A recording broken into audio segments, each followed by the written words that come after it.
नमस्कार, मैं हूं धर्मेंद्र। आप देख रहे हैं online news India. PM care, PM care, PM care, ये सुन सुन करके आपके कान पक गए होंगे। लेकिन पीएम केयर का पूरी तरह से, हालांकि इससे पहले भी भंडाफोड़ हो चुका था, लेकिन अब इसमें कोई कसर बाकी नहीं रही है। पीएम केयर का पूरी तरह से भंडाफोड़ हो चुका है और कोर्ट के अंदर हुआ है। दिल्ली हाई कोर्ट के अंदर नरेंद्र मोदी की सरकार ने कह दिया है कि हम पीएम केयर को आरटीआई के अंदर नहीं ला सकते और पीएम केयर फंड सरकारी नहीं है। नरेंद्र मोदी की तस्वीर के साथ में प्रधानमंत्री का नाम लगा करके, भारत सरकार का अशोक स्तंभ लगा करके लोगों से पैसा इकट्ठा किया गया। सरकारी कर्मचारियों की सैलरी काट करके पीएम केयर फंड में पैसा डाला गया। लेकिन अब उसी पीएम केयर फंड को लेकर के मोदी सरकार ने हाथ खड़े कर दिए। मोदी सरकार ने कह दिया है कि पीएम केयर फंड कोई सरकारी नहीं है, हम आरटीआई के अंदर इसको नहीं ला सकते।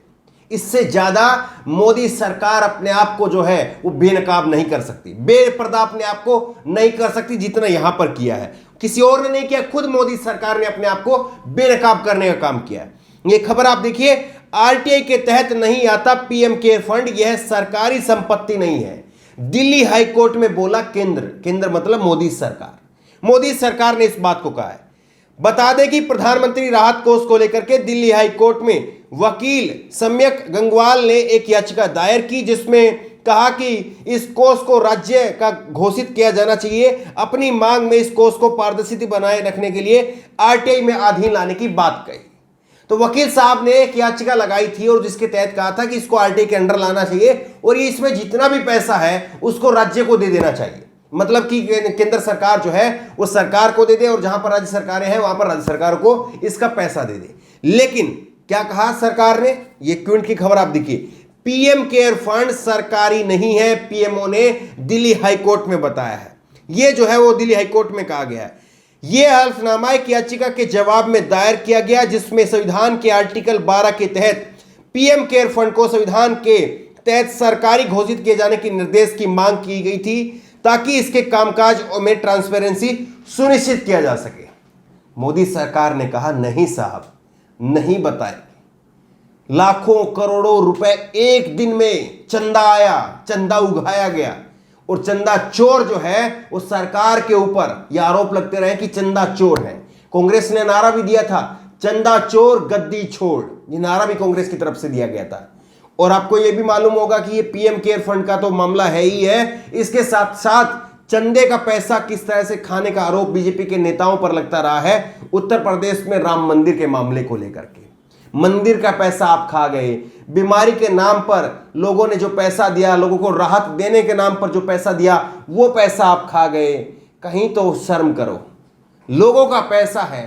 पीएम केयर फंड में ऐसी ऐसी खबरें आई थी जहां पर छोटे छोटे बच्चों ने अपनी गुल्लक तोड़ करके पैसे दिए थे। उस पैसे को आप जो है वो आरटीआई के अंडर नहीं ला सकते, उस पैसे को आप सरकार को नहीं दे सकते और कह रहे कि सरकारी नहीं है। जो बात ये कह रहे सरकारी नहीं है, ये आप देखिए किस तरह से, कुछ एक आपको स्क्रीनशॉट आपको दिखाते हैं। ये देखिए आप, ये स्क्रीनशॉट आप देखिए, नरेंद्र मोदी की तस्वीर, नरेंद्र मोदी का फोटो इस्तेमाल किया गया। नरेंद्र मोदी के बाकायदा हस्ताक्षर लगे हैं पीएम केयर फंड की जो वेबसाइट है उसके ऊपर। और नीचे देखिए आप, फर्स्ट पार्टी जो है वो नरेंद्र मोदी है।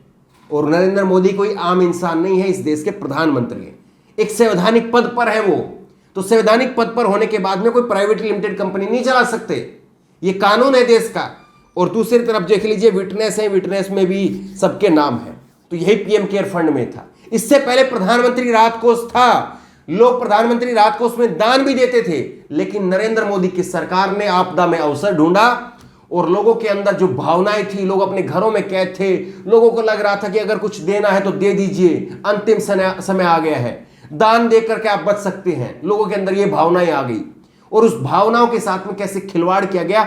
लोगों ने, अपने छोटे छोटे बच्चों ने अपने गुल्लक तोड़ करके, लोगों ने अपनी सैलरी में से 10% 20% डोनेट किया, दान दिया। वो पैसा अब सरकार कह रही है कि हम नहीं बता सकते। फिर आप नहीं बता सकते, आप कह रहे हैं कि पीएम केयर फंड जो है वो सरकारी नहीं है। तो आप ये बता दीजिए कि कैसे भारत का जो अशोक स्तंभ है उसका इस्तेमाल किया गया, प्रधानमंत्री का नाम इस्तेमाल किया गया। इसमें आप एड्रेस देखिए, प्रधानमंत्री prime minister office, south block, new Delhi, और 110011 ये प्रधानमंत्री का आवास का कार्यालय का पता है। फोन नंबर दिए गए बाकायदा प्रधानमंत्री के, नीचे ईमेल आईडी दी गई, वो भी प्रधानमंत्री की दी गई, और कहां से कैसे जो है वो लिंक दिए गए कि आप इस वेबसाइट पर जाकर के डोनेट कर दीजिए। ये पैसा दिया गया कि प्रधानमंत्री पीएम केयर का फंड का जो है वो एम रखा गया है कि कैसे कोरोना की महामारी में लोगों को लड़ने में जो है वो मदद मिले, लोगों तक जो है वो पैसा पहुंचे, लोगों तक जो जरूरी चीजें हैं, दवाई है, मेडिसिन है, वेंटिलेटर है, ऑक्सीजन है, वो पहुंचे। लेकिन कितना पहुंचा और कितने लोग मर गए ऑक्सीजन के अभाव में, कितने लोग मर गए बेड के अभाव में, बेड की कमी की वजह से कितने लोग मर गए। कहीं पर कोई सुनवाई हुई? कहीं नहीं हुई। लेकिन अब मोदी सरकार ने कोर्ट के अंदर बोल दिया है कि साहब हम नहीं बता सकते। इससे ज्यादा शर्मनाक, इससे ज्यादा घटियापन, इससे ज्यादा नीचे कोई सरकार नहीं आ सकती। आप पैसे के ऊपर कुंडली मार करके बैठ गए हैं। जो देश के लोगों का पैसा है, आपने प्रधानमंत्री का नाम इस्तेमाल करके वो पैसा इकट्ठा किया, उस पैसे के ऊपर आप कुंडली मार करके बैठ गए हैं। और इसी तरह से बीजेपी के ऊपर आरोप लगते हैं कि बीजेपी 1992 से लेकर के राम मंदिर के नाम पर चंदा उगा रही है और अब फिर से चंदा उगाने का काम कर रही है। वो पहले का चंदा कहां गया? बीजेपी के अंदर के नेता, आरएसएस के अंदर के नेता, विश्व हिंदू परिषद के अंदर के नेता वो इस बात को लगातार सवाल उठाते रहे कि राम मंदिर का जो पहले का चंदा है वो कहां पर है। ये लगातार आंकड़े भी आते रहे कि पहले जो है वो इतना चंदा इकट्ठा हो चुका है, मंदिर केवल इतने पैसे में बनना है, तो वो बाकी का पैसा किसके काम में जाएगा। ये पहले से सवाल उठ रहे हैं। लेकिन उसके बावजूद फिर से अभियान चलाया, घर घर चंदा मांगा गया और बूढ़ी बूढ़ी औरतों की तस्वीर जो है वो वायरल की गई कि देखिए इस बूढ़ी औरत जो 92 साल की, 90 साल की, 80 साल की है, इसकी राम में श्रद्धा है और इसने किस तरह से अपनी एफडी तोड़वा करके दे दी है। ये भी हुआ है। तो देखिए आप क्या कहेंगे। पूरी तस्वीर जो है सबके सामने है।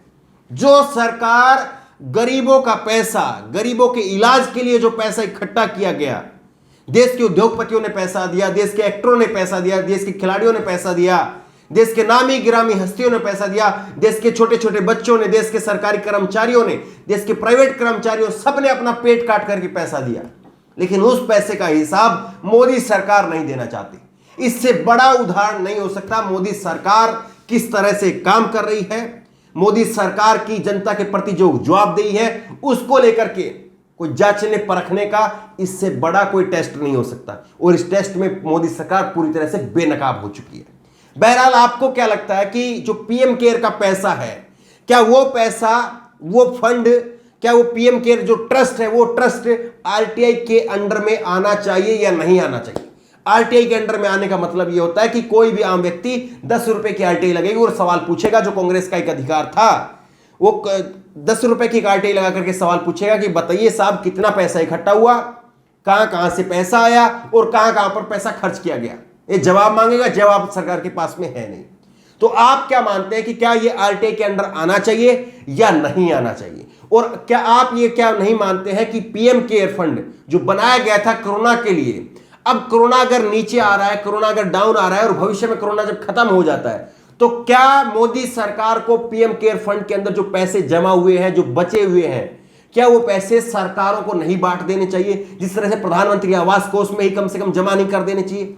बड़ा सवाल है, सीधा सवाल है, बगैर लाग लपेट के सीधा उत्तर आप दीजिए कि क्या ये ऐसा होना चाहिए या नहीं होना चाहिए। मोदी सरकार की मंशा पर क्या आपको सवाल है या नहीं है? आपकी राय क्या है? नीचे कमेंट बॉक्स में अपनी राय जरूर दें। और इसी तरह की तमाम खबरों के लिए ऑनलाइन न्यूज इंडेक्स सब्सक्राइब करें, साथ में जो बेल आइकन है घंटी उसको जरूर दबाएं, ताकि जैसे वीडियो अपलोड करें उसकी नोटिफिकेशन आपको तुरंत मिल सके।